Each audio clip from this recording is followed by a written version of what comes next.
Glória a Deus. A paz do Senhor. Amém. Tudo bem com vocês, meninas? Glória a Deus.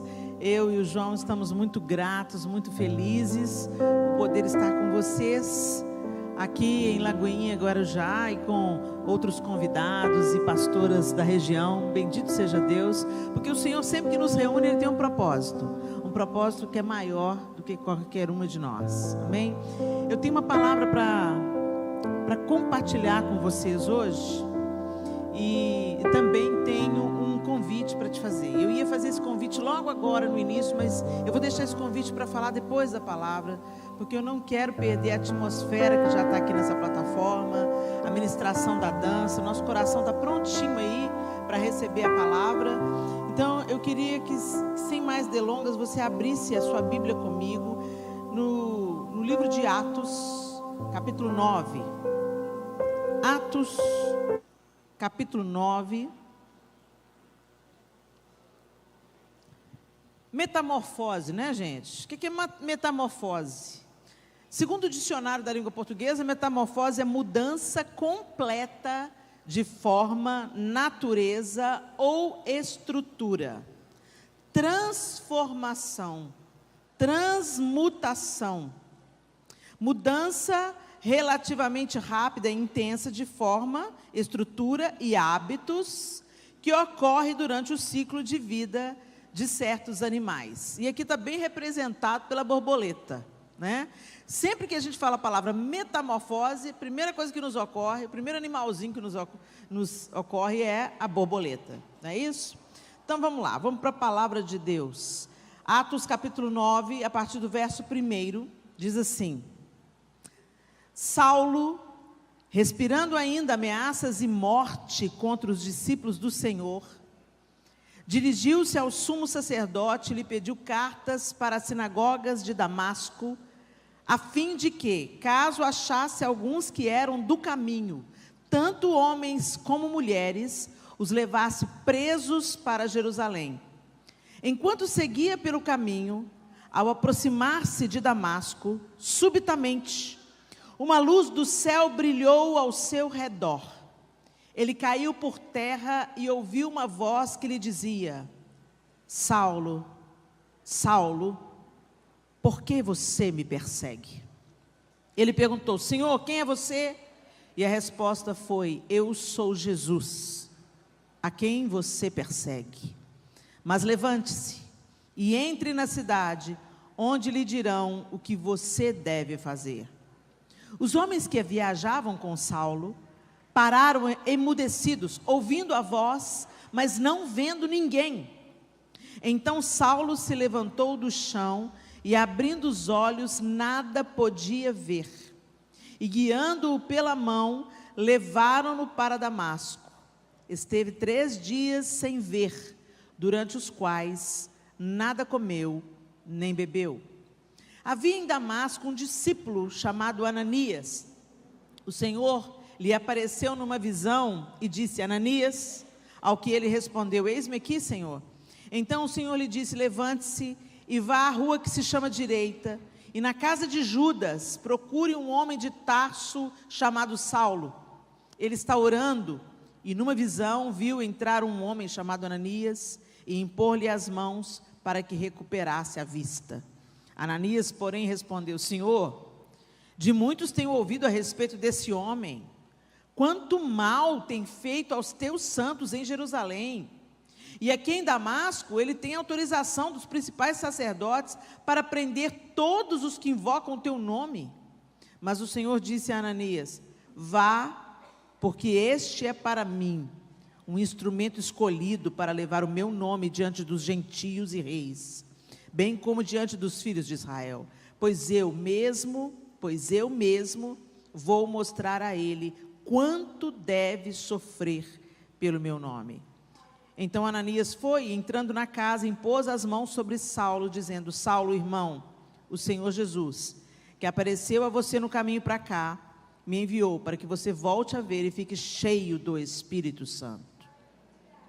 Imediatamente caíram dos olhos de Saulo umas coisas parecidas com escamas, e ele voltou a ver. A seguir, levantou-se e foi batizado, e depois de comer, sentiu-se fortalecido. Saulo permaneceu alguns dias com os discípulos em Damasco, e logo, nas sinagogas, proclamava Jesus, afirmando que ele é o Filho de Deus. Todos os que o ouviam, Saulo, estavam atônitos e diziam: não é este o que exterminava em Jerusalém os que invocam o nome de Jesus e veio para cá precisamente para prender e levá-los aos principais sacerdotes? Saulo, porém, mais e mais se fortalecia e confundia os judeus que moravam em Damasco, demonstrando que Jesus é o Cristo. Senhor, essa é a tua palavra e nós te pedimos que ela nos ensine, nos exorte, nos confronte, nos console e mude a nossa mentalidade. E mudando a nossa mentalidade, a nossa maneira de perceber as coisas, que isso gere em nós um novo coração, uma nova atitude, que glorifique o teu nome e cumpra o teu propósito em nós, em nome de Jesus. Amém. Essa história é muito conhecida de todos nós, e se você voltar 2 capítulos, no capítulo 7, a gente vê Estevão, que era um diácono da igreja primitiva, um homem cheio do Espírito Santo. Estevão defende, ele foi acusado injustamente de estar falando bobagem, falando heresia, e Estevão, no capítulo 7 de Atos, todo crente tem que ler o capítulo 7 de Atos, porque é o resumo, a síntese do que Deus fez, por que Jesus veio, por que Jesus é o Messias de Deus, e como o Messias já estava anunciado desde Gênesis. Então, Estevão faz aquela recapitulação, vamos dizer assim, para sua defesa, mas ele termina apedrejado, e o texto diz que Saulo estava ali consentindo na morte de Estevão. E Estevão foi o primeiro mártir da igreja, e ele vê os céus abertos e Jesus de pé, ao lado do Pai, esperando Estevão, e Paulo estava ali, ele viu isso tudo, mas isso não mudou o coração de Saulo. Saulo queria sangue, Saulo queria morte, Saulo queria exterminar.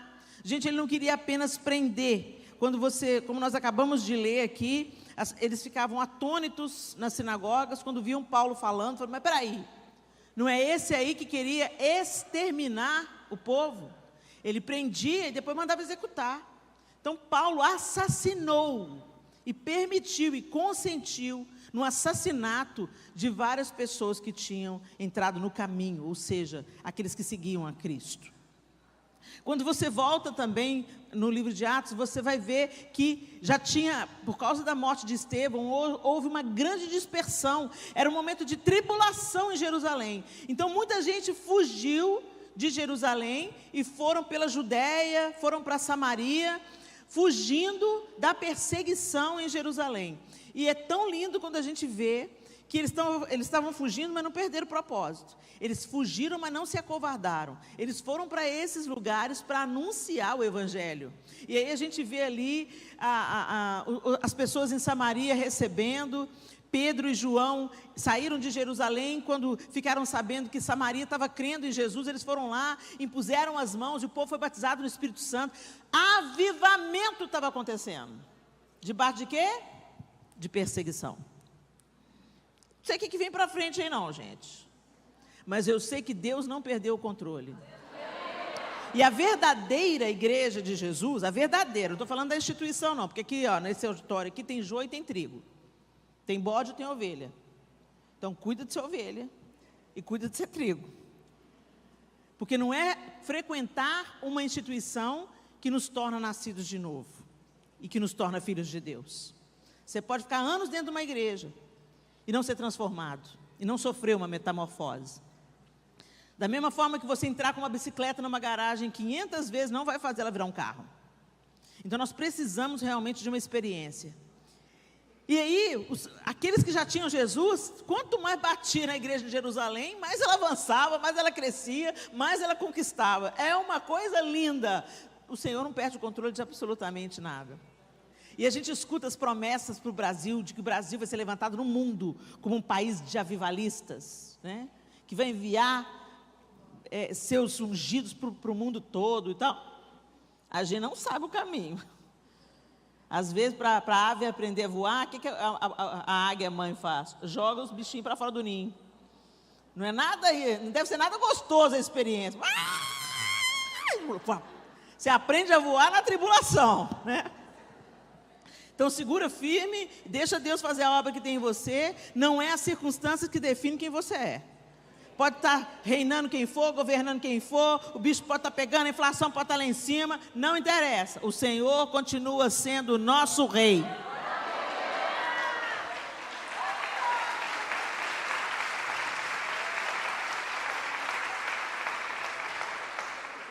E nada que Ele permite que a gente atravesse é sem propósito. Então a primeira coisa que você tem que fazer é, vai banir da sua mente a ideia de que Deus perdeu o controle ou Deus não está ouvindo a nossa oração. Deus está ouvindo a nossa oração, mas Ele vai fazer o que Ele quiser. E Ele vai fazer o que Ele quiser, porque Ele vê o futuro que nós não vemos. E Ele sabe de que tipo de remédio que a gente precisa. Às vezes nós precisamos de um remédio amargo para ser curado. Então segura firme, firma o toco, como a gente diz em Minas, firma o toco, dobra o joelho, confia em Jesus, segura na mão de Deus e vai.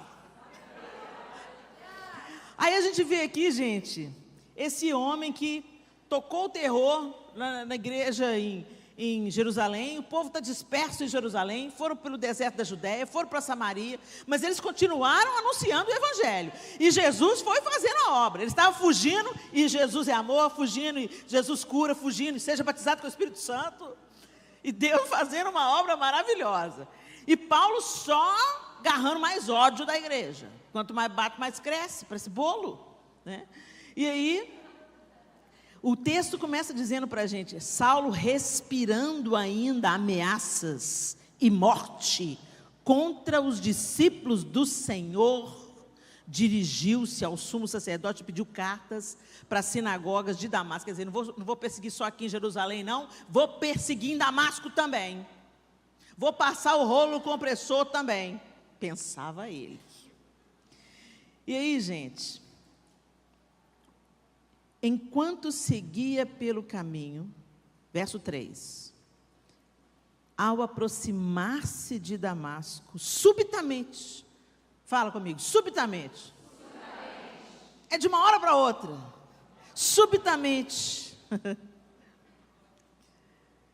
uma luz do céu, uma luz do céu, brilhou ao seu redor. Ô, gente, tem alguém da luz aí? Alguém que controla a luz? Pessoal aí da técnica? Dá para apagar as luzes todas da igreja? Apaga, mas fica perto lá, que daqui a pouco vai acender de novo. Tem jeito de apagar todas as luzes? Aí eu fazendo bagunça, gente. Agora apaga os celulares. Apaga tudo.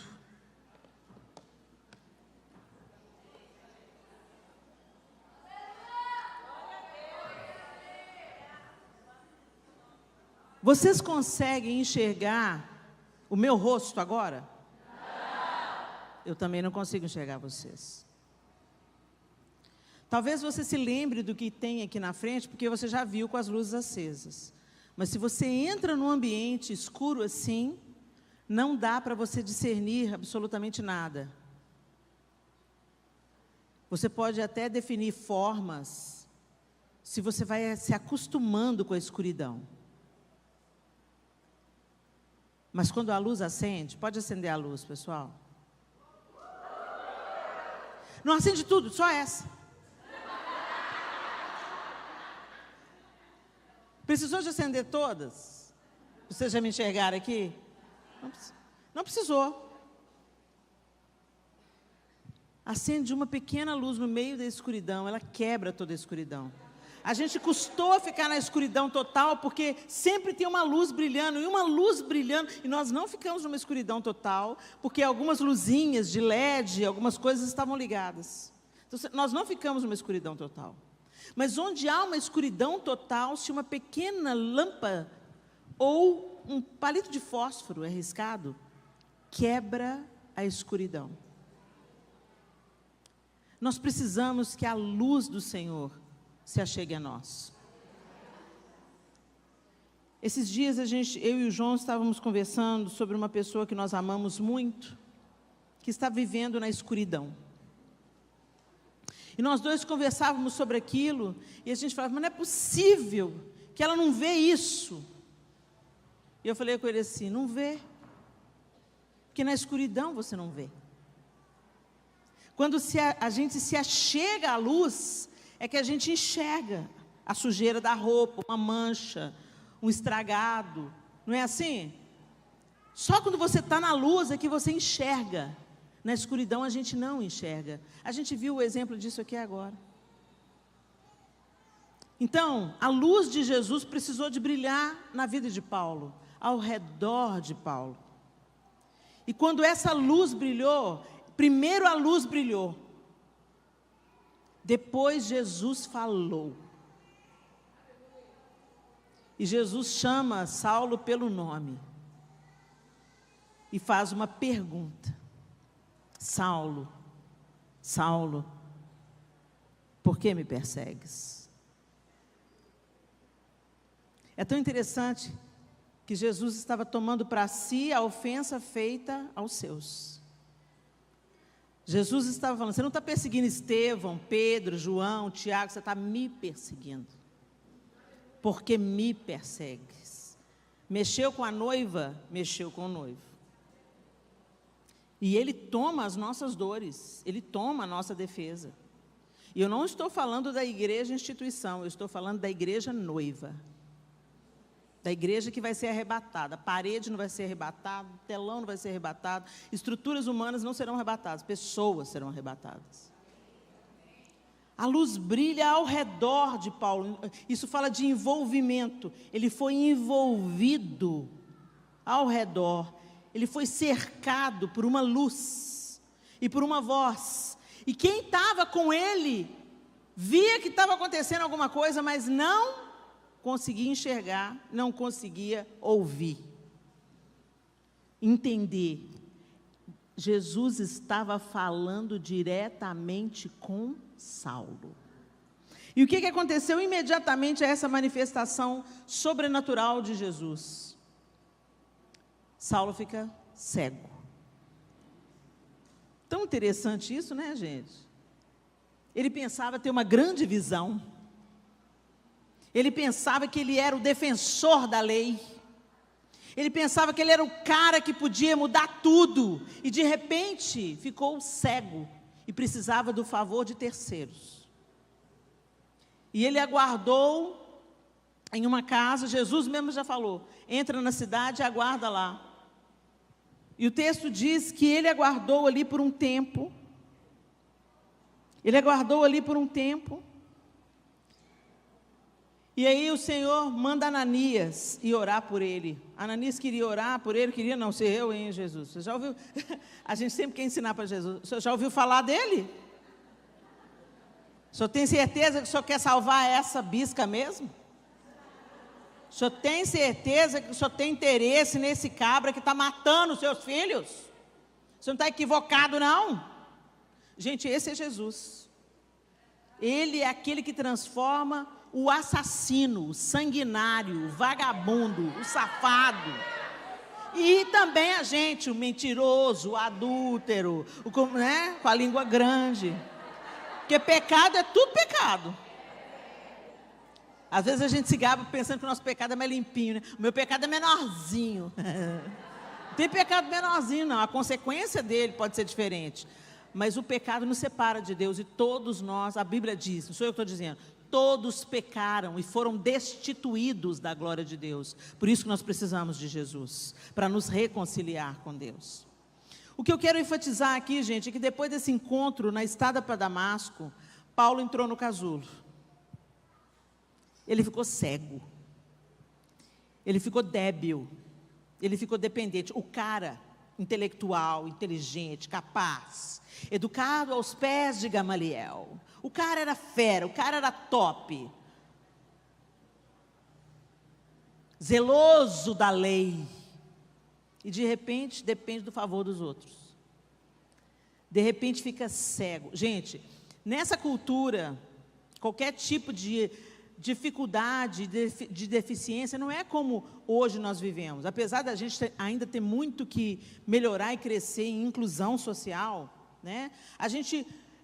Um deficiente físico, hoje ele tem condição de trabalhar, ele tem oportunidade de emprego. Naquela época não era assim não, gente. Um deficiente físico ficava literalmente descartado, à margem. O destino dele era pedir esmola. Por isso que a gente vê tantas vezes cegos, coxos, aleijados, à beira do caminho, pedindo para Jesus curar.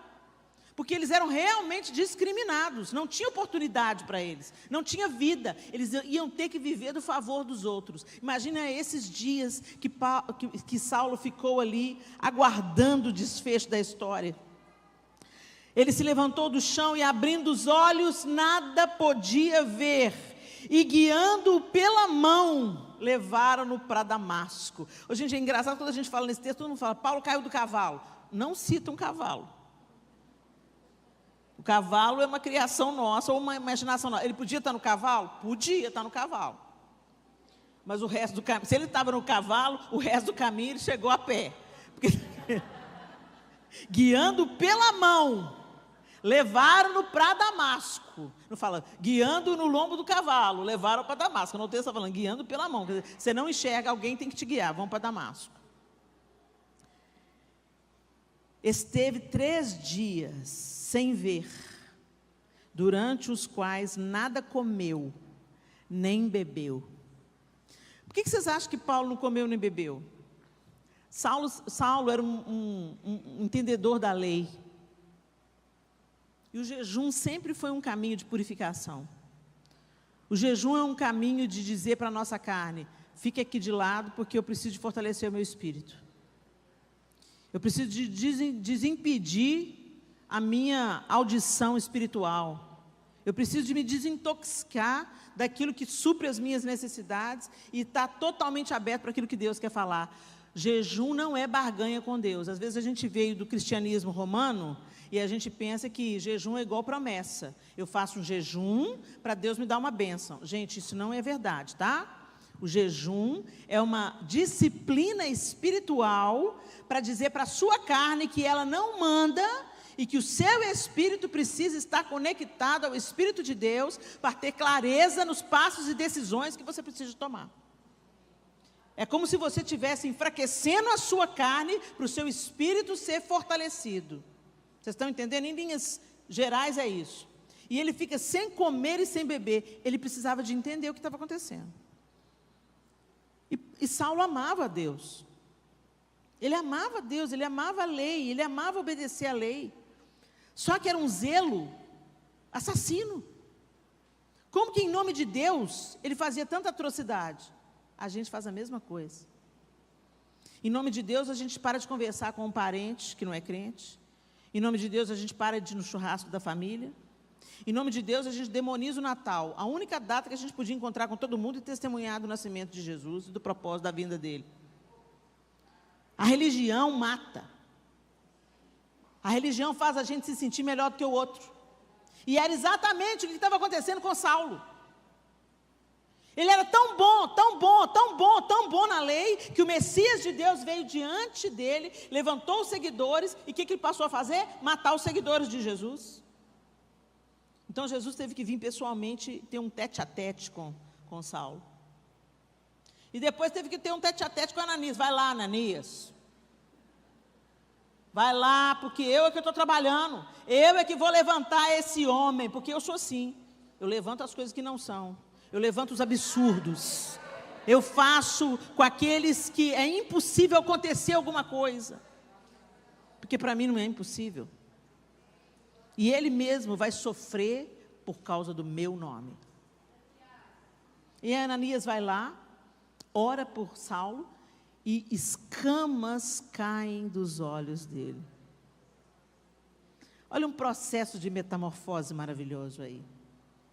Quando a gente pensa na metamorfose da borboleta, é uma lagarta horrorosa, igual Saulo era. Por que a lagarta é horrorosa? Tem umas que queima, gente. Uma vez uma lagarta ficou presa na minha saia. Eu entrei num carro, era um carro que tinha ido numa fazenda, não sei o quê. Aí eu senti um negócio espetando a minha saia, assim, balancei, caiu aquela lagarta verde. Quando eu olhei para ela, eu vi que o meu tio, era a mesma que tinha passado na pele do meu tio, e ele passou dias no hospital. Ela liberou uma toxina que foi para o fígado dele, quase matou meu tio. Um bichinho desse tamanho. E eu olhei para ela, ela era pavorosa, e minha perna começou a pegar fogo. Tive que procurar médico também, tudo por causa de uma lagarta. Então ela é horrorosa por causa disso, né? Pode causar bastante dano. Exatamente como Paulo, causando bastante dano. Mas um processo muda uma mentalidade.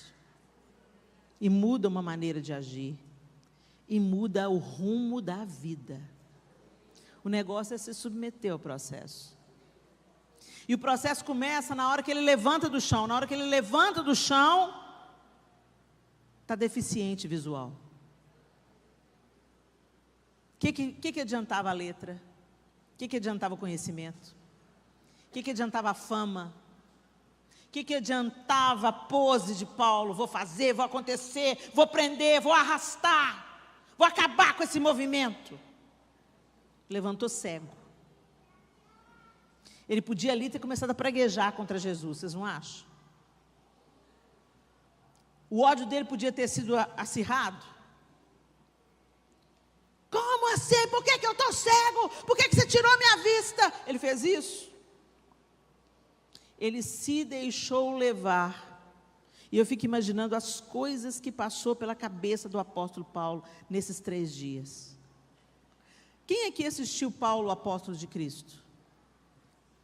Vocês viram o que foi colocado no filme como o espinho na carne de Paulo? A Bíblia não fala, então aquilo foi uma interpretação do diretor do filme. Mas no filme, eles colocaram o espinho na carne como as lembranças dos assassinatos que ele praticou. Então ele ficava perturbado, lembrando do passado dele, lembrando daquilo que ele tinha feito. E é tão interessante quando a gente pensa nisso em relação ao apóstolo Paulo, que ele pediu para Jesus tirar o espinho na carne. O que Jesus falou para ele? Não, a minha graça te basta. E o que ele está dizendo para isso? A minha graça é poder para que você aguente firme a passar pelo que você tem que passar. A graça, gente, ela não apenas nos alcança e nos salva. A graça nos empodera a não vivermos mais na escravidão do pecado. A graça nos empodera a permanecermos firmes no dia da tribulação. A graça é poder de Deus sobre nós. Mas será que a gente está vivendo a maneira de Deus ou a gente está querendo viver a nossa própria maneira? Lá em Efésios 2, 8 e 10 diz assim: porque pela graça vocês são salvos, mediante a fé, e isso não vem de vocês, é dom de Deus, não de obras, para que ninguém se glorie, pois somos feitura dele, criados em Cristo Jesus, para boas obras, as quais Deus de antemão preparou para que andássemos nelas. Ou seja, nós não somos salvos por aquilo que nós podemos fazer, nós somos incapazes de ser salvos, ou aceitos, pelo nosso bom procedimento. Gente de bom caráter vai para o inferno, porque bom caráter não basta. Salvação só em Cristo Jesus. Só Ele tem o poder de reconciliar o homem com Deus. E nesse momento que Ele entra na nossa vida e nos reconcilia com Deus, começa um processo de santificação, de uma nova mentalidade que gera novos frutos. Mas o que está acontecendo com a gente hoje na igreja evangélica brasileira e mundial? A gente vem para a igreja, mas continua com as mesmas feridas, com as mesmas perebas, com o mesmo desvio de caráter, com os pecados de estimação, e a gente fala assim: mas Deus me entende. Deus te entende, sim. E por isso mesmo Ele te deu a graça para você vencer. Mas a gente fica justificando o nosso próprio pecado, porque a gente não quer se submeter ao processo do negue-se a si mesmo. Para você entrar num processo, você vai ter que negar a lagarta e abraçar as asas. E isso não é fácil, Pode parecer romântico quando isso é colocado na dança. É lindo quando você vê o final do processo. Mas só quem fica dentro do casulo sabe o que é. Só quem tem que enfeiar, desaparecer, perder a mobilidade e ficar enredada por um casulo onde as asas estão sendo tecidas, a dor tece a asa. Todo mundo quer voar, mas ninguém quer passar pelo processo. Todo mundo quer exercer autoridade como Paulo queria. Mas às vezes Deus vai permitir que a luz brilhe e você fique cego, e dependa de ser levado pela mão para a casa dos outros, e fique de favor, e dependa da oração daquele que você perseguia para ser liberto das suas escamas. Mas a gente não gosta. Quando Deus começa a apertar o oleiro, começa a apertar o vaso, a gente começa, ai! Ô Deus, não faz isso não, faz essa curva nesse vaso não, faz outro. Faz essa boca maior, Deus. Barro fala com o oleiro, gente? Mas a gente fala. E aí quando vem os processos, gente, muitas vezes Deus leva a gente gentilmente para o vale da humilhação. Eu não acredito nisso. Ah, não? Vai ler a Bíblia então, mana. Sabe por quê? Ele não poupou o seu próprio filho. Por que você acha que ele vai poupar você?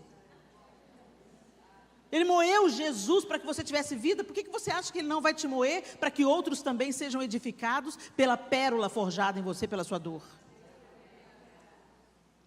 A gente tem que parar, gente, de achar que Deus é Papai Noel, que tem que fazer a gente só feliz. Ai, tudo felicidade. Vamos para o evangelho da prosperidade, onde ninguém tem problemas, onde a gente canta músicas legais e todo mundo é feliz.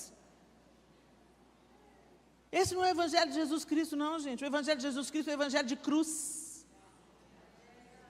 Agora, quando você está conectado com a fonte da vida, não interessa a circunstância ao redor, você pode estar passando pelo vale da sombra da morte. Sabe, por que vocês acham que Davi falou, ainda que eu ande pelo vale da sombra da morte, não temerei mal nenhum, porque tu estás comigo? Vocês acham que estava sendo fácil para Davi fugir de Saul? Por inveja? Saul tinha pirado o cabeção, estava perseguindo Davi por inveja. Vocês acham que foi fácil? Vocês acham que foi fácil para Moisés, outro assassino? Matou o egípcio, enterrou na areia.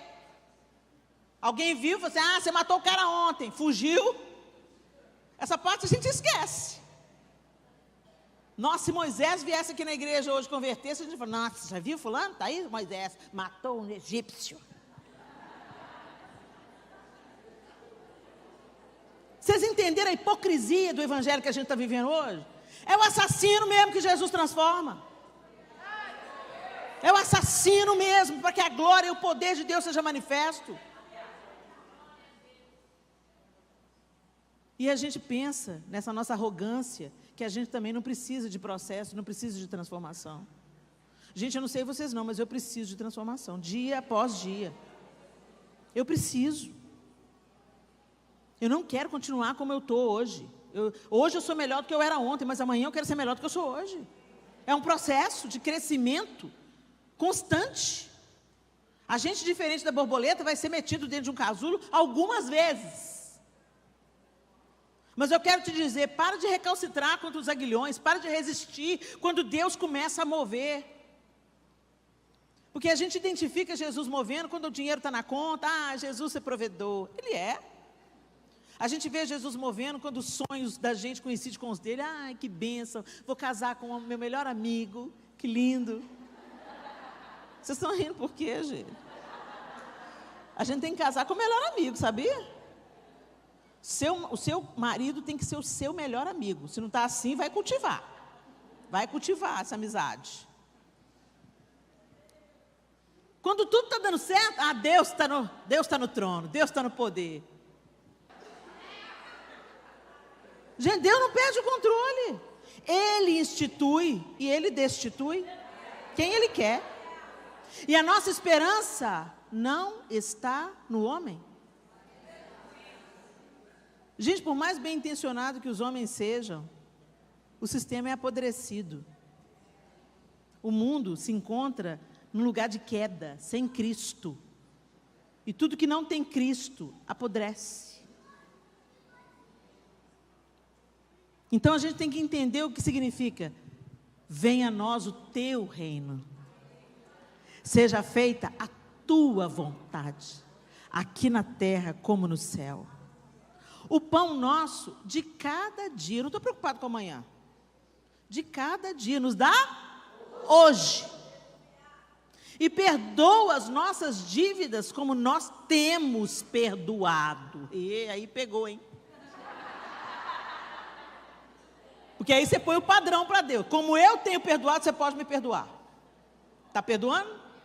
Senão você está lascada. E não nos deixes cair em tentação. A tentação do nosso próprio coração, a vaidade do nosso próprio coração. Às vezes a gente pensa que o nosso pior inimigo é Satanás. Gente, o nosso pior inimigo não é Satanás. O nosso pior inimigo é o nosso ego. Satanás é o parasita, o oportunista, que usa o nosso ego para nos levar ao pecado. Nosso desejo, a nossa idolatria, as nossas vaidades. Ele nos induz ao pecado através das fendas da nossa alma. A Bíblia diz: o homem é tentado segundo a cobiça do seu próprio coração. Por isso que o nosso coração tem que ser alinhado ao do Senhor. E como o nosso coração é alinhado ao Senhor, o oleiro tem que trabalhar. Ele não poupou o seu próprio filho. E quando ele quis levantar, quando Jesus quis levantar Paulo, Jesus colocou Paulo num processo. Colocou ele cego, dependente dos outros, o cara orgulhoso, sendo levado pelas mãos. Ficou na casa de um desconhecido, depois recebeu a oração de um outro desconhecido, aliás, um que ele queria matar, para que as escamas se caíssem dos olhos. E essa experiência foi o início daquilo que Deus estava fazendo e queria fazer na vida do apóstolo Paulo. E é tão interessante que quando Paulo se levanta, ele começa uma outra vida, ele mudou de direção. O assassino virou um dos maiores anunciadores da misericórdia e graça de Deus. Gente, a gente está vivendo para quê? Você crê em Jesus? Você crê que Jesus é o Filho de Deus? Você crê que você não tinha condição de salvar a si mesmo e que Jesus morreu uma morte de cruz para que você tivesse salvação? E que a salvação faz o quê? Te reconcilia com Deus Pai. E você passa a viver o propósito dele, não o seu. Então por que você está vivendo o seu? E quer que Deus respalde as suas escolhas equivocadas e egoístas. Por que você está com raiva de Deus? Porque as coisas não estão saindo do jeito que você quer. Já pediu para Ele para ser do jeito dele, não do seu? Nós nunca precisamos tanto de cristianizar cristãos. A gente fala que é cristão, mas a gente não segue a Cristo. A gente fala que é cristão, mas a gente não se parece com Cristo. A gente fala que é cristão, mas a gente não reage como Jesus reagiria. A gente não se compadece de quem Jesus se compadeceria. Muito pelo contrário, a gente se afasta, empina o nariz e fala assim: eu já não sou dessa vida. Se bobear, se Jesus viesse aqui de novo, você ia criticar ele. Está comendo com os corruptos, né, Jesus? Olha lá. Você viu na casa de quem Jesus foi? Do fulano, Zaqueu. Ladrão, safado, sem vergonha. É isso que a religião faz com a gente. O Senhor quer nos tirar da religiosidade, da mesma que dava ao apóstolo Paulo uma ideia equivocada de quem era Jesus. E Ele quer se revelar a nós. E Ele quer que a luz dele brilhe ao nosso redor e nos envolva num casulo de transformação para a vida. A partir desse momento, Paulo se levanta e ele começa a ousadamente proclamar o Evangelho. Ele rompeu todas as barreiras. Ele começou a ir em incursões pela Ásia. Ele começou a ir nos lugares longínquos para anunciar que Jesus era o Messias de Deus. Ele começou a anunciar que nós precisamos ser transformados pela renovação do nosso entendimento. Ele começou a pregar o Evangelho e hoje a igreja é moderada pelas cartas do apóstolo Paulo. Gente, eu tenho certeza absoluta que quando Paulo estava escrevendo as suas cartas, à igreja em Roma, à igreja na Galácia, à igreja em Éfeso, ele não tinha ideia que essa igreja, essas cartas iriam alcançar a igreja no Brasil no século 21. Ele não tinha ideia do que Deus estava fazendo através dele, como você não tem ideia do que Deus pode fazer através de você, se você se submeter ao processo. Se você parar de encarar Deus como um Deus Papai Noel, ou o gênio da lâmpada, que tem que servir aos seus caprichos egoístas. Nós não vivemos, uma vez que estamos com Cristo, nós morremos para nós mesmos, morremos para a nossa vontade, morremos para o nosso egoísmo, para vivermos o plano de Deus, acreditando que o dele é infinitamente melhor do que o nosso. Porque o dele não produz vida só para nós, só para minha casa, só para minha família. A vida de Deus em nós transborda e saqueia o inferno. E esse é o propósito de Deus para a igreja. Eu sugiro para vocês um livro do Rodrigo Bibo, que se chama O Deus que Destrói Sonhos. Maravilhoso, para lembrar a gente do verdadeiro evangelho. Porque Deus, o próprio Senhor falou assim, olha, vocês pedem e não recebem, porque pedem mal, porque pedem para gastar nos vossos próprios deleites. Deus deu o filho dele deu a vida e você só quer receber? Cristianismo não é só sobre receber. Cristianismo, a palavra de Deus diz, é melhor coisa é dar do que receber. Mas a gente está com a mentalidade do receber. Eu quero asas. Quer asas? Então, deixa ele te meter no casulo. A gente voa, gente, é do jeito de Deus, não é do nosso jeito, não. Se a gente for voar do nosso jeito, vamos quebrar a cara.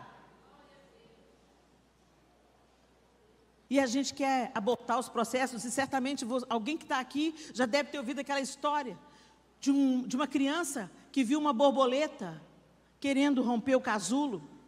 E pareceu àquela criança um esforço sobre-humano, um esforço muito intenso. Ele ficou compadecido da borboleta. O que ele fez? Compadecido da borboleta, se colocando no lugar dela, empático ele, né? Pegou uma tesoura e cortou o casulo. Cuidadosamente cortou o casulo para facilitar o trabalho da borboleta. Resultado, ela rastejou para o resto da vida, ela nunca voou. Porque a força que a borboleta faz para romper o casulo é o que faz a seiva do corpo dela ir para as asas. É o que dá força para a asa. O processo tem que ser completo. E pode ser incômodo, pode doer, a gente não sabe, nunca entrevistei uma borboleta. Mas como aquela criança viu como incômodo, devia ser incômodo mesmo. Devia estar exigindo esforço, mas é esse esforço que daria a ela força para voar. Força na asa. A gente é de uma geração que a gente não quer se esforçar por coisa nenhuma, a gente não quer sofrer por coisa nenhuma, a gente só vem diante de Deus para Ele dar. Ó Deus me socorre, ó Deus me cura, ó Deus me lava, ó Deus me limpa. Começa a trabalhar pelo outro, começa a servir o outro. Começa a entregar um sopão aí debaixo da ponte. Começa a fazer alguma coisa por alguém para você ver se a sua vida não toma um significado diferente. Tira o olho do seu umbigo e olha para tanta necessidade ao seu redor. Mas eu estou sofrendo. Mas você vai ali no hospital que você vai ver que tem gente sofrendo mais do que você. E não é uma concorrência, e eu não estou querendo menosprezar o seu sofrimento, porque cada um de nós sabe onde que dói. Mas o que eu quero te dizer é, para de ficar, sentindo pena de você mesmo. Porque Deus mudou a sorte de Jó, enquanto ele orava por seus amigos. Quando Jó tirou o olho dele, começou a orar pelos amigos dele, a sorte dele foi mudada. Não é à toa que a palavra de Deus diz que mais bem-aventurada coisa é dar do que receber. Não é à toa que a palavra de Deus diz que o perdão, aquele que te ofendeu, é uma ordenança. Quando você concede o que o outro não merece, é que você recebe aquilo que você precisa receber. Mas nós estamos vivendo um evangelho, gente, totalmente voltado para o eu. E esse não é o evangelho de Jesus Cristo. Um grupo de psicólogos e psiquiatras fizeram um teste com um grupo de pessoas com depressão crônica, que pararam de responder o medicamento. Chegou no topo. Elas testaram todos os medicamentos, tomaram por algum tempo, funcionou por algum tempo, mas de repente parou de funcionar. Elas tomavam a medicação, mas a depressão não ia embora. Então eles fizeram um teste. Eles reuniram esse grupo de pessoas e começaram a fazer uma dinâmica com esse grupo de pessoas, levando essas pessoas a servir ao próximo. Levaram para visitar asilos, levaram para servir sopão debaixo das marquises, levaram para eles praticarem a generosidade e a solidariedade. Foi um estudo científico. E o que aconteceu? Todos foram curados da depressão. Fica claro o que a Bíblia quer dizer. Esse experimento científico deixa claro para nós que somos cristãos o que o Senhor está nos ordenando. O que Ele fala? Que nós fomos gerados nele, como o texto que eu acabei de ler em Efésios, para as boas obras. Nós não somos salvos pelas boas obras, mas somos salvos para as boas obras. Para darmos frutos. Para estendermos as mãos, e a gente pensa, é porque para o povo ser salvo, Helena, é para o povo ser salvo e para você ser salvo.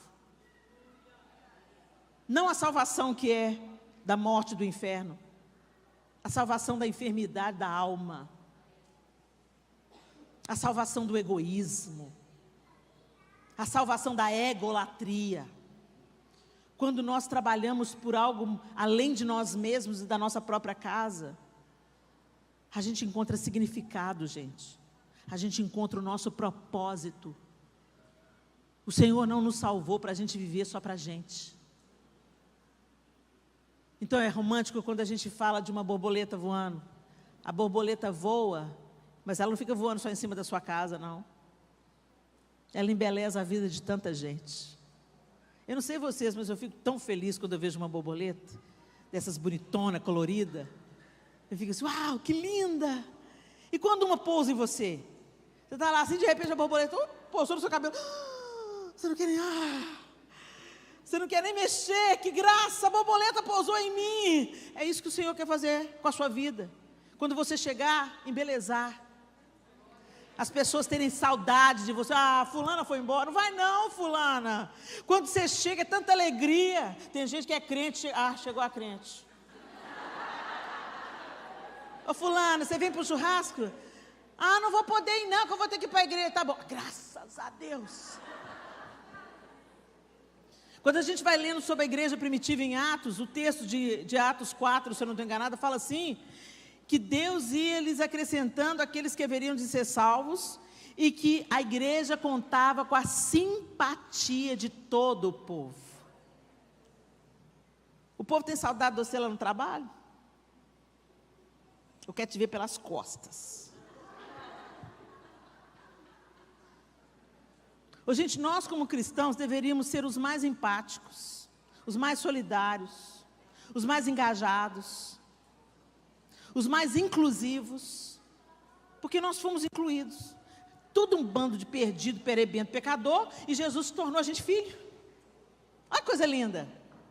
Então essa bênção que nós recebemos devia transbordar. Mas a gente olha a roupa, olha as tatuagens, fala, nada a ver com Jesus, nada a ver com Jesus, nada a ver com Jesus. Mas quem faz tatuagem vai contra Deus, quem fala mal também. Por que a gente tem mania de enxergar o pecado do outro e não enxerga o nosso? É igual mau hálito. Todo mundo sabe que você tem, menos você. Gente, o Senhor quer nos levar para um outro tipo de mentalidade. Não dá para exigir que uma pessoa que está na escuridão enxergue a luz do jeito que você enxerga. Mas atrai ela para a luz, chama ela para a luz, seja a melhor amiga, seja uma pessoa que inclui, que chama, que atrai, que abraça, seja uma amiga de verdade. E o resto o Espírito Santo faz. A gente não convence ninguém mesmo. Quem convence o homem da justiça, do pecado, do juízo é o Espírito de Deus. Mas a gente planta a semente e rega com amor. A palavra ensina, o exemplo arrasta. Então vamos viver o amor. Quem devia estar falando contra o racismo é a igreja. Quem deveria estar jogando luz nisso é a igreja. Quem deveria estar falando contra o crime e o abuso da mulher é a igreja.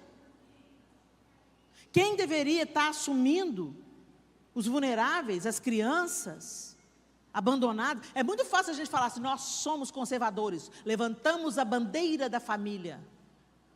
Adota uma criança. Entendeu como é que o nosso discurso é hipócrita? A gente fala que defende a família, a nossa, né? Que é dos outros que se lasque. Tem um vizinho seu passando fome, tem uma criança lá passando necessidade, mas você não move um dedo para falar, vou adotar essa criança. Eu vou adotar ela vou pagar a escola dela. A gente fala para as moças, não aborta não. Mas ninguém fala assim, não aborta não, que eu vou criar esse menino junto com você. O suporte financeiro que você não tem, eu vou te dar. Ninguém quer assumir responsabilidade. Jesus encarnou e deu a vida. Mas você fala que é seguidor de Cristo, mas não quer dar um tostão. Não quer dar o tempo, não quer dar um sorriso, não quer fazer uma visita. Ah, gente, vai se lascar, desculpa.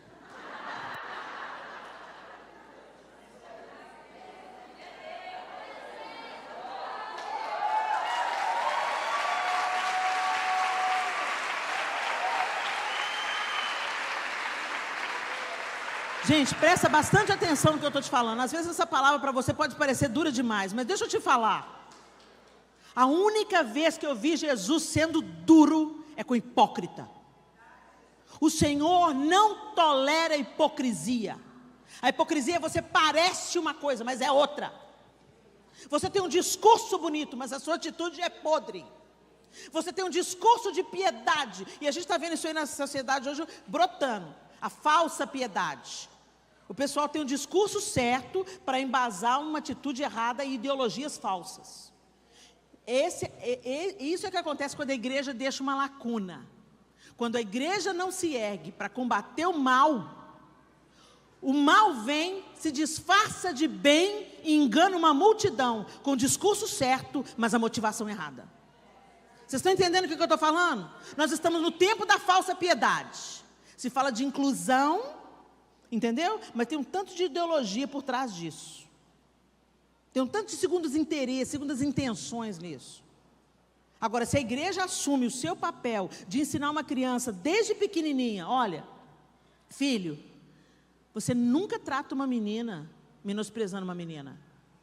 Mulheres devem ser respeitadas, honradas. Deus criou a mulher para ser resposta, para ser solução para o homem. Então, honre as meninas e respeite as meninas. O empoderamento feminino é criar a próxima geração de homens.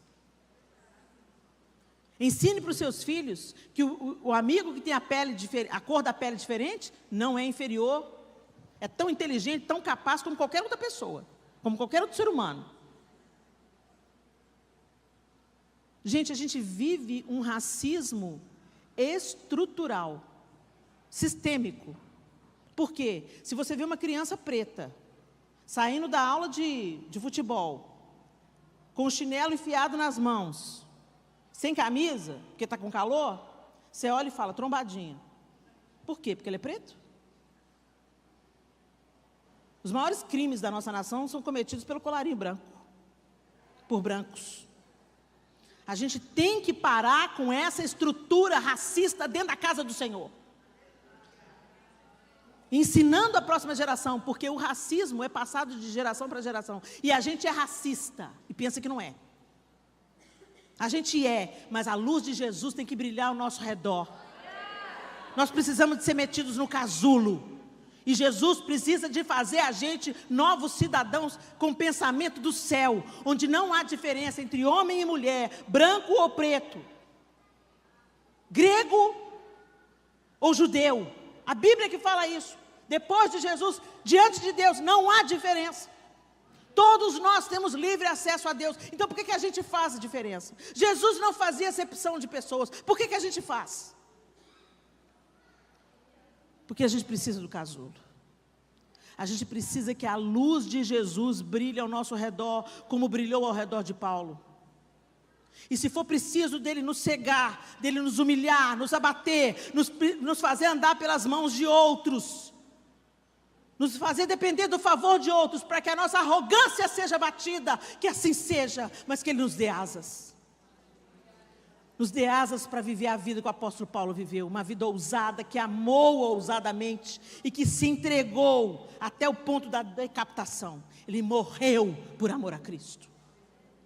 Ele parou de viver para ele mesmo, viver os seus próprios pensamentos, viver a sua própria estrutura intelectual, para viver o propósito de Jesus na vida dele. Até ser levantado diante do próprio Deus como um sacrifício vivo. Perdeu a própria vida por amor do Evangelho. E nós? Ah, mas esse era o apóstolo Paulo, Helena, feito do mesmo material que a gente. Jesus também veio no mesmo material que a gente, então a gente é indesculpável. Foi para isso que Jesus veio e viveu na nossa roupa, na nossa humanidade, e venceu o pecado, para nos mostrar que nós podemos vencer também. Então vamos parar de nos auto-justificar. E ficar tratando as nossas dores com, sabe? Oh vida, oh céus, ninguém me ama, o pastor não me cumprimentou. A música que cantou no louvor hoje, não gostei. Ô, gente, vamos parar com isso. É tempo de nós amadurecermos. É tempo de nós rompermos com essa egolatria, sabe? A gente coloca o nosso ego no altar. E a gente fala que é evangélico, que não idolatra ninguém. Idolatra assim, idolatra o seu eu, idolatra o seu prazer, idolatra a sua vontade, idolatra os seus interesses, idolatra o status, o poder, o pop gospel. Que Jesus tenha compaixão de nós. E que da mesma maneira que ele se apresentou a Paulo na estrada para Damasco, que ele nos alcance por misericórdia. Jesus não foi rude com Paulo. Eu estou sendo muito mais rude com você hoje. Jesus não foi rude com Paulo. Ele só fez uma pergunta: por que me persegues? Mas quem é o Senhor? Eu sou Jesus, a quem você persegue. Se levanta, entra na cidade, eu vou fazer uma obra na sua vida. É tão lindo isso, gente, que Jesus não ficou pensando: vamos lá, Paulo, desce a lista aqui, picareta. Olha o que você fez, Paulo. Você matou fulano, arrastou ciclano, machucou fulano, prendeu ciclano. Estevão estava morrendo, você estava lá aprovando a morte de Estevão. Ê, Paulo, hein? Foi isso que Jesus fez, gente. Ele não fez com Paulo, ele não fez com Pedro. Jesus e suas perguntas: Paulo, por que me persegues? Pedro, tu me amas? Outra pergunta para Judas: a que vens, amigo? E Jesus hoje te pergunta: tu me amas? Então por que você está vivendo essa sua vida egoísta voltada só para você? Porque você está pondo mais ênfase na sua dor do que no meu poder de te curar. Por que você põe mais energia nas defesas políticas do que em pregar o meu evangelho? As perguntas desconcertantes de Jesus, mas que podem nos mudar para sempre. Escute as perguntas. Responda a elas. E deixe o Senhor te envolver com a sua luz, com um casulo de luz, que acenda a sua mente, que te liberte das suas estruturas estruturas intelectuais que pensam que sabem tudo. O orgulho precede a ruína, mas aos humildes Ele concede graça. Quer ser colocado no casulo de Deus? Desista da sua razão e comece a entender o que Deus quer fazer na sua história, na sua vida. Ele não prometeu que nós não teríamos problemas e aflições, mas prometeu que estaria conosco, tornando cada situação adversa em vitória, em empatia, em amor, em respeito. Eu tenho as minhas dores, gente. Eu tenho orações ainda não respondidas. Mas eu posso testemunhar. A minha dor está me movendo e me moldando. O meu casulo está me apertando. Mas ao mesmo tempo está formando as minhas asas. As circunstâncias difíceis não definem quem você é. O Senhor define quem você é. Então abraça o propósito. Para de reclamar. E transborda. Começa a compartilhar o que você tem. Mas eu tenho tão pouco, Helena. A gente nasceu para compartilhar, gente. O tempo, o amor, a graça, o ouvido. Tem pessoas que só precisam ser ouvidas para ser livres do suicídio. Empreste os seus ouvidos. Julgue menos.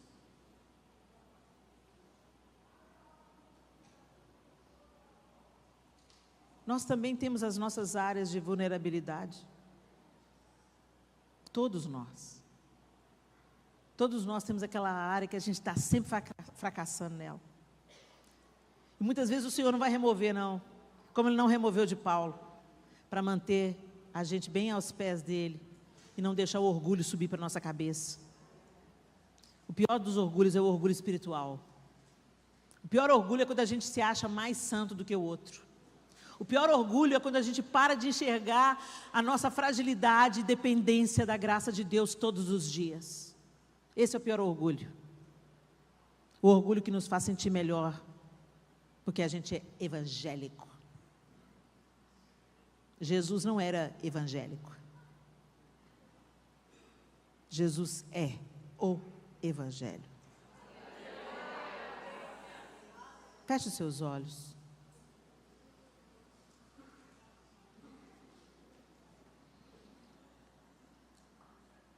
Qual é a pergunta desconcertante que Jesus faz para você? Por que me persegues? Tu me amas? Oh Deus, ajuda-nos, Senhor. Porque nós queremos as asas, mas rejeitamos o casulo. Nos perdoa, Senhor.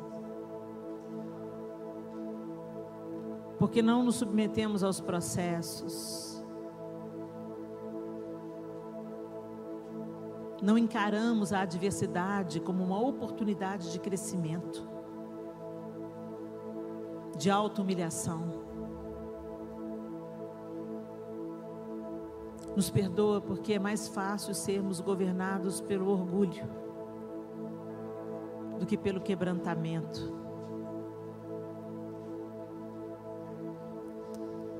Oh Senhor Jesus, o Senhor encontrou Paulo no caminho para Damasco. Paulo pensava estar amando a Deus e zelando pela lei, mas estava perseguindo o Messias de Deus. Quebre o engano na nossa vida, Senhor, porque falamos que somos seus seguidores, mas quantas vezes não é o Senhor que as pessoas veem nas nossas atitudes, nas nossas escolhas, no nosso dia a dia. E essa obra a gente não pode fazer é o Senhor quem faz em nós. Então nós queremos nessa noite, Deus, nos expor à Tua obra. Trabalha em nós.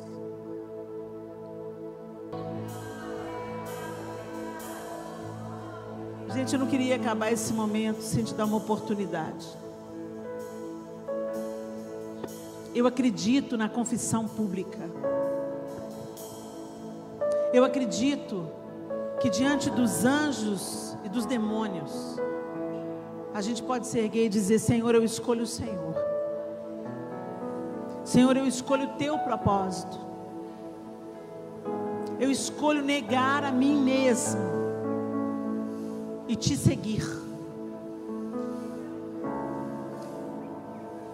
Eu estava vários anos dentro da igreja, desempenhando ministério e vivendo para mim mesma, vivendo pelos meus próprios interesses.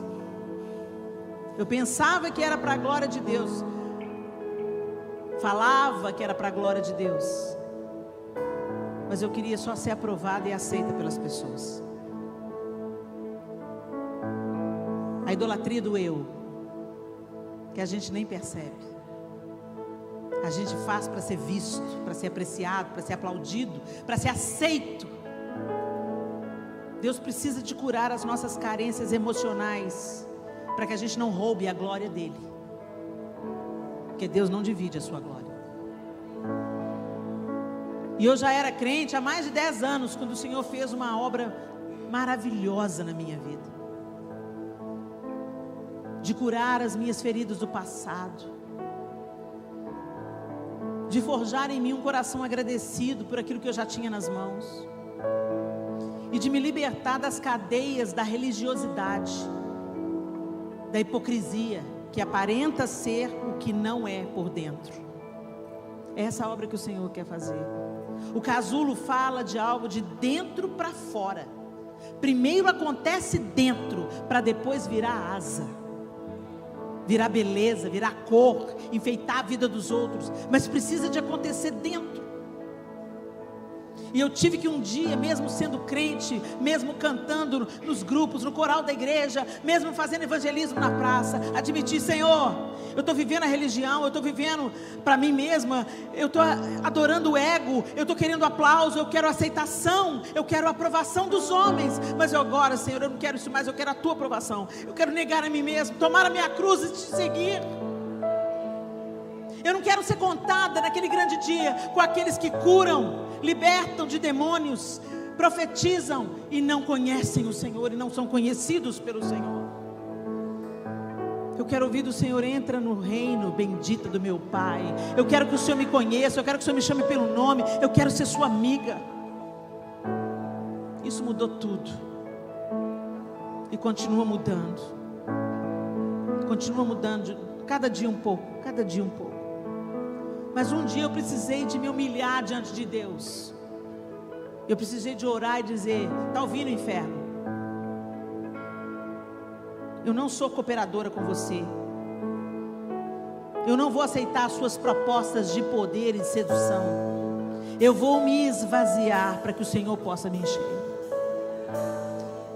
Eu não sei quanto tempo você tem de igreja, minha irmã. Eu sei que você ama a Deus, senão você não estava aqui. Você ama a Deus, você quer receber alguma coisa de Deus, senão você não estava aqui. Então glória a Deus, metade do caminho você já andou.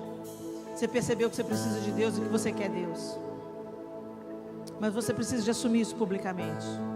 E você precisa se expor à transformação que o Senhor pode fazer. E eu acredito no altar, na declaração do altar. O altar não é lugar de glamour, o altar é lugar de morte.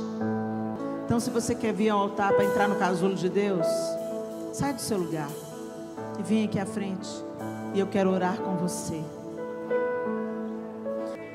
Então abre o seu coração, a sua boca e fala com o Senhor.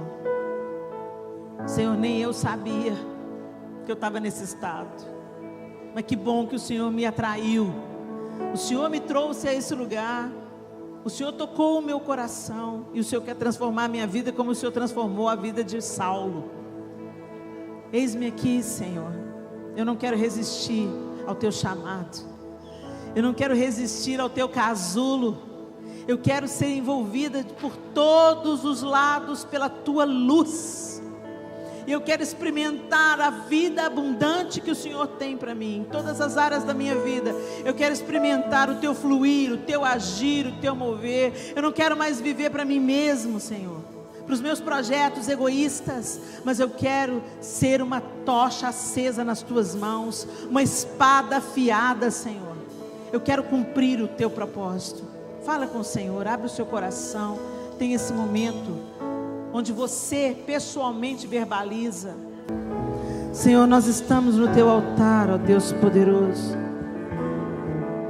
E cada uma dessas mulheres, desses homens que o Senhor atraiu aqui à frente, ao teu altar simbólico, Pai, o Senhor sabe a necessidade, a súplica, a dor, a necessidade de cada um. E eu te peço, ó Deus, inclina os teus ouvidos aos teus filhos e filhas. Escuta, Senhor, a oração que eles estão fazendo. E que essa entrega resulte em vida. Ó Deus, coloca os teus filhos e filhas aqui na frente num casulo que vai prepará-los para aquilo que eles precisam viver, para o plano que o Senhor tem para eles. E que no processo eles sejam fortalecidos, porque o Senhor não nos falou que nós não sentiríamos dor, que não seria difícil, mas o Senhor prometeu que estaria conosco. Que eles sintam a tua presença, que sustenta, que nutre, que alimenta, que prepara e que dá asas nesse processo. Que eles sejam consolados, fortalecidos, encorajados e levantados como o apóstolo Paulo foi, depois daquele encontro no caminho para Damasco. Levanta homens e mulheres cheios do teu poder e autoridade. Eles estão se rendendo e publicamente, Deus, eles estão dizendo para Satanás: eu não quero nada com você. E eles estão dizendo para o Senhor: vem, Senhor, faz o que o Senhor quer fazer, muda o que o Senhor quer mudar, transforma o que o Senhor precisa transformar, e me dê asas para viver os teus propósitos, e viver para algo maior do que eu mesmo, viver para a glória do teu nome, ser resposta nesses dias difíceis, ser luz no meio das trevas. Me levanta, Senhor, como uma tocha acesa. Nós oramos isso diante do Senhor, já crendo que o Senhor está fazendo e irá fazer o infinitamente mais. Eu abençoo estes homens e mulheres, e ó Deus, que eles sejam liberados a partir de hoje, para que o Senhor forge neles asas, para que eles vivam o teu propósito, em nome de Jesus. Amém e amém.